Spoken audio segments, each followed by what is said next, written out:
이거만 하게 되면 이게 안 되고 이게 안 되고 이게 안 되고. 자, 안녕하세요. 꽉 잡아 정신줄에. 잠깐만. 뽀로로가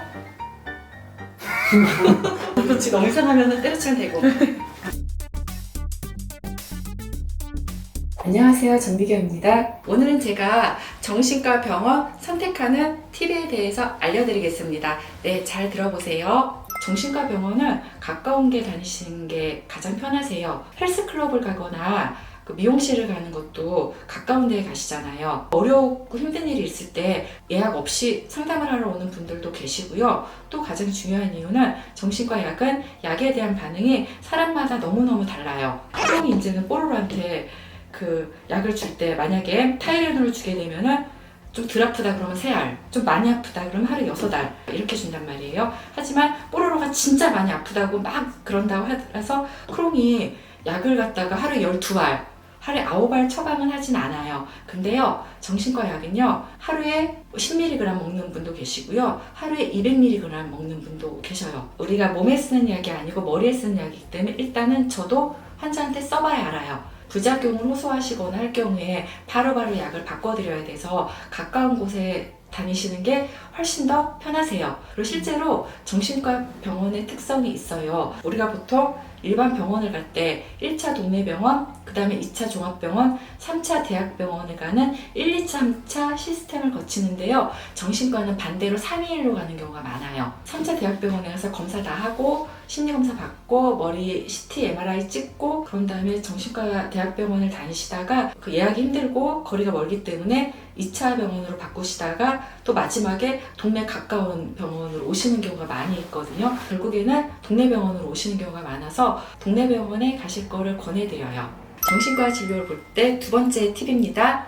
각 병원이나 혹은 선생님의 전문 분야를 조금 고려하셔야 돼요. 일단은 저희가 꼭 좀 고려하라고 말씀드리는 거는 딱 한계가 있어요. 우리가 아기를 데리고 갈 경우에는 꼭 소아정신과 세부전공을 하신 선생님을 찾아가시는 게 좋아요. 루피가 소아정신과 선생님이란 말이에요. 보통은 소아정신과는 루피가 임상심리사, 놀이치료사, 언어치료사, 기타 예술치료 하시는 선생님을 같이 데리고 다니면서 팀 어프로치를 하는 경우가 많아요. 그래서 진단 및 치료, 그리고 진료 외에 기타 치료를 위해서 소아정신과를 가시는 것을 권해드립니다.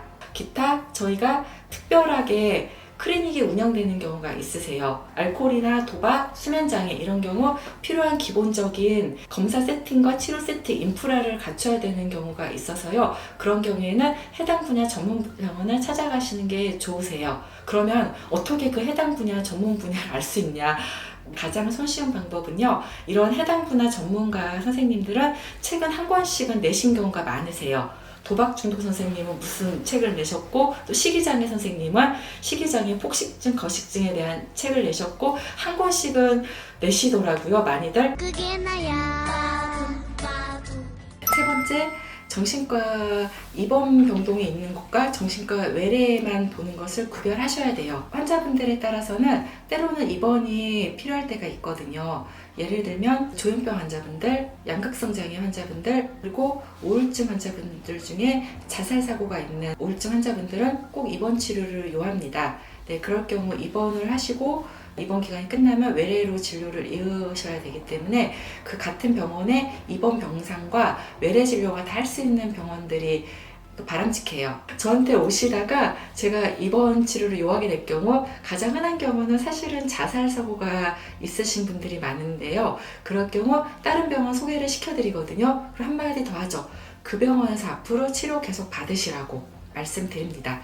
네 번째는요, 의사랑 환자 간의 케미가 맞아야 돼요. 선생님을 고를 때 그 정신과 의사의 성별이나 연령대를 좀 고려해서 가시면 좀 좋지 않을까 하는 거죠. 정신과는요, 병원 쇼핑 좀 하셔도 됩니다. 2군데나 3군데 정도를 다녀보시고 진료를 보시면요, 조금 진료가 비교가 되면서 좀 편한 선생님이 좀 따로 있게 돼요. 그러면 그 선생님한테 다니시면 돼요. 반대로 의사 입장에서도 그거 케미 있거든요. 예를 들면 남자, 여자를 볼 경우 저는 여자 환자가 편해요. 그리고 저는 환자분들 연령대를 보면은 20, 30대가 좀 더 편하고 좋아요.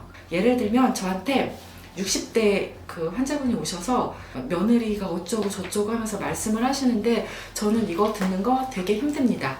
왜? 저는 며느리한테 감정이입이 돼서요. 그래서 그 시어머니인 60대 환자분한테 별 감정이입이 잘 안 돼요. 그러다 보면은 저랑 그 환자는 케미가 잘 안 맞는 거죠. 정신과 꿀팁 4가지 말씀드렸습니다. 첫 번째, 무조건 가까운 곳으로 가세요. 두 번째, 정신과 선생님들의 세부 전공을 고려하세요. 특히 소아일 경우에는 그 소아정신과 선생님을 가시는 게 가장 좋고요. 세 번째, 때때로 입원이 필요한 환자분들이 계실 경우 입원 병상이 있는 곳으로 가셔야 돼요. 네 번째, 정신과 선생님 중에 나와 케미가 맞는 선생님을 찾으시면 좋아요. 오늘은 여기까지입니다. 다음 시간에 뵙겠습니다.